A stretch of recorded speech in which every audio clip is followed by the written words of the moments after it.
ایک بار کی بات ہے، ایک بوڑھا آدمی کسی جنگل سے گزر رہا تھا۔ چاروں طرف خاموشی تھی، ٹھنڈی ہوا چل رہی تھی۔ اچانک ہی دور سے اسے کسی کے رونے کی آواز سنائی دی۔ وہ آگے بڑھا، قریب گیا تو کیا دیکھتا ہے، ایک چھوٹا سا چوہا بے بس لرزتا ہوا زاروں قطار رو رہا ہے۔ آگے بڑھنے سے پہلے میں آپ سے ایک سوال پوچھنا چاہتی ہوں۔ کیا کبھی ایسا ہوا ہے کہ آپ نے اپنا کوئی خواب صرف اس لیے چھوڑ دیا ہو کہ آپ کو ڈر لگا ہو؟ آپ نے کوئی موقع ہاتھ سے جانے دیا، کوئی قدم اٹھاتے اٹھاتے رک گئے کیونکہ آپ ڈر گئے تھے۔ ناکامی کا ڈر، لوگ کیا کہیں گے اس کا ڈر۔ اگر ایسا ہی ہے تو یہ کہانی آپ کے لیے ہے، اسے غور سے سنیں۔ یہ کہانی صرف ایک چوہے کی نہیں ہے، یہ ہم سب میں سے بہت سے لوگوں کی کہانی ہے۔ تو بوڑھے آدمی نے پوچھا، کیا ہوا؟ اتنا کیوں رو رہے ہو؟ چوہا آنسو پونچھتے ہوئے بولا، کیا بتاؤں جناب، میں بہت چھوٹا ہوں، کمزور جانور ہوں۔ اس جنگل میں بہت سی بلیاں رہتی ہیں جو مجھ جیسوں کو ڈھونڈتی ہیں اور کھا جاتی ہیں۔ مجھے بلیوں سے بہت ڈر لگتا ہے۔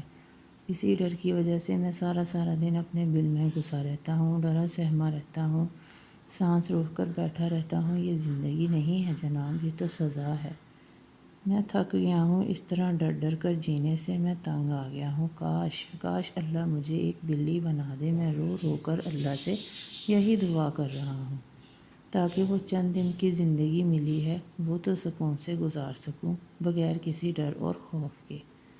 وہ بوڑھا آدمی اللہ والا تھا، اللہ کا نیک بندہ تھا۔ اس کا دل نرم پڑ گیا۔ اس نے اللہ سے دعا کی اور اللہ نے اس چوہے کو ایک بلی بنا دیا۔ اب وہ ڈرپوک چوہا ایک بلی بن گیا تھا۔ اس کی خوشی کا کوئی ٹھکانہ نہ رہا۔ جنگل میں آزادی سے گھومتا، کھاتا، سوتا، کیونکہ اب اسے بلیوں کا کوئی ڈر نہیں تھا۔ لیکن بس کچھ ہی دن گزرے تھے کہ جنگلی کتوں کے ایک جھنڈ نے اس پر حملہ کر دیا، تو اس کے پاس چھپنے کے لیے کوئی بل بھی نہیں تھا۔ اس نے بڑی مشکل سے اپنی جان بچائی۔ اس کا دل دھک دھک کر رہا تھا، پاؤں کانپ رہے تھے۔ وہی ڈر، خوف، وہی بے بسی واپس آ گئی تھی۔ بوڑھا آدمی کچھ دن کے بعد پھر وہاں سے گزرا تو دیکھا کہ وہ چوہا جو بلی بنا ہوا تھا وہ پھر زاروں قطار رو رہا ہے۔ بوڑھے آدمی نے پوچھا کہ اب کیا ہوا ہے؟ تو وہ بولا، جناب اب مجھے کتوں سے بہت ڈر لگتا ہے۔ میں اللہ سے دعا کر رہا ہوں کہ وہ مجھے کتا بنا دے تاکہ میں سکون سے زندگی گزار سکوں۔ نرم دل بوڑھے نے پھر اللہ سے دعا کی۔ وہ بلی سے کتا بن گیا۔ اب وہ بہت خوش تھا۔ اب اسے کتوں سے ڈر نہیں لگتا تھا۔ لیکن اس کی خوشی زیادہ دیر نہیں رہی۔ ایک دن وہ جنگل میں گھوم رہا تھا کہ شیر اس کے سامنے آ گیا۔ اس کی تو جان حلق میں آ گئی۔ شیر نے اس پر حملہ کر دیا۔ اس کی قسمت اچھی تھی، بڑی مشکل سے کسی جھاڑی میں چھپ کر اس نے اپنی جان بچائی۔ اب پھر وہی آنسو، وہی ڈر، وہی دعائیں، جناب مجھے شیر بنا دیں۔ شیر جنگل کا بادشاہ ہے، بہت طاقتور ہوتا ہے، اس سے سب ڈرتے ہیں، وہ کسی سے نہیں ڈرتا، بس ایک بار مجھے شیر بنا دے۔ بوڑھے آدمی نے دعا کی اور وہ شیر بن گیا۔ اب وہ طاقتور تھا، بڑا تھا، خوفناک تھا۔ جنگل میں سب اسے ڈرتے تھے، اب اسے کوئی ڈر نہیں تھا۔ اب میں بادشاہ ہوں، وہ خوش تھا۔ ایک دن جنگل میں گھوم رہا تھا، شکاری آ گئے۔ ان کے پاس جال تھا، بندوقیں تھیں۔ اب وہ بھاگا۔ اب اس کا جسم بڑا تھا، چھپنے کی کوئی جگہ بھی نہیں تھی۔ بڑی مشکل سے اس نے اپنی جان بچائی۔ اب وہ پہلے سے بھی کئی گنا زیادہ ڈر رہا تھا۔ وہ پریشان ہو کر پھر سے اس بوڑھے آدمی کے پاس گیا، لیکن اس بار بوڑھے نے دعا نہیں کی، اس بار اس نے سچ بولا۔ اس نے اس کی آنکھوں میں آنکھیں ڈال کر کہا، سنو، تم چوہے تھے تو ڈرتے تھے، بلی بنے پھر بھی ڈرے، کتا بنے پھر بھی ڈرتے رہے، شیر بن گئے، جنگل کے بادشاہ بن گئے، پھر بھی تمہارا ڈر نہیں گیا۔ کیوں؟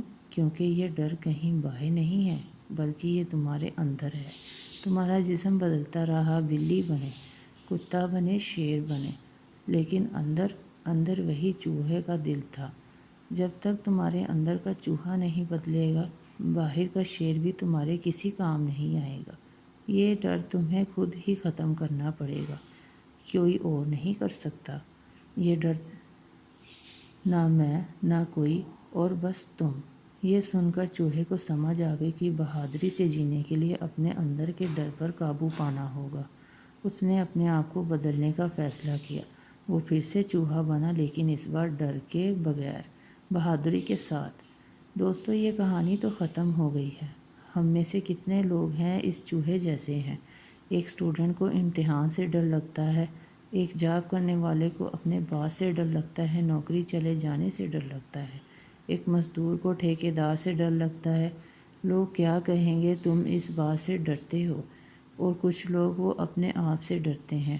ہم سوچتے ہیں کہ نوکری بدل جائے، شہر بدل جائے، لوگ بدل جائیں تو ڈر ختم ہو جائے گا، لیکن ایسا نہیں ہوتا۔ جب تک اندر کا چوہا نہیں بدلتا، ہر نئی جگہ نئی چیز ڈراتی ہی رہے گی۔ ڈر ایک ایسی بیماری ہے جو ہمیں زندگی کے کسی مقام پر نہیں پہنچنے دیتی۔ یہ ہماری صلاحیتوں کو کھا جاتی ہے، ہمارے پیروں کو کاٹ دیتا ہے، ہمیں زندگی میں آگے بڑھنے سے روک دیتا ہے، کیونکہ ڈر کی وجہ سے ہم اپنے فیصلے بدل لیتے ہیں یا پھر خود کو ہی بدل لیتے ہیں۔ آپ ذرا سوچیں، ایک بچہ جب چلنا سیکھتا ہے تو پہلے تو وہ ڈرتا ہے کہ کہیں گر نہ جائے، لیکن پھر وہ چلتا ہے، گرتا ہے، اٹھتا ہے، پھر چلتا ہے۔ اگر وہ گرنے کے ڈر سے بیٹھا رہے تو کبھی چل نہ پائے۔ اور وہ پرندہ جو اپنے پروں کو کھولنے سے ڈرے، وہ کبھی کھلی فضاؤں میں نہیں اڑ پاتا۔ ڈر تو کامیاب لوگوں کو بھی لگتا ہے، فرق صرف ایک ہے، کامیاب لوگ ڈر کو اپنے اوپر حاوی نہیں ہونے دیتے۔ وہ ڈرتے بھی ہیں اور چلتے بھی رہتے ہیں، وہ ڈر کا سامنا کرتے ہیں اور اسے ہراتے ہیں۔ تو دوستو، ڈر کو محسوس کریں لیکن رکیں مت،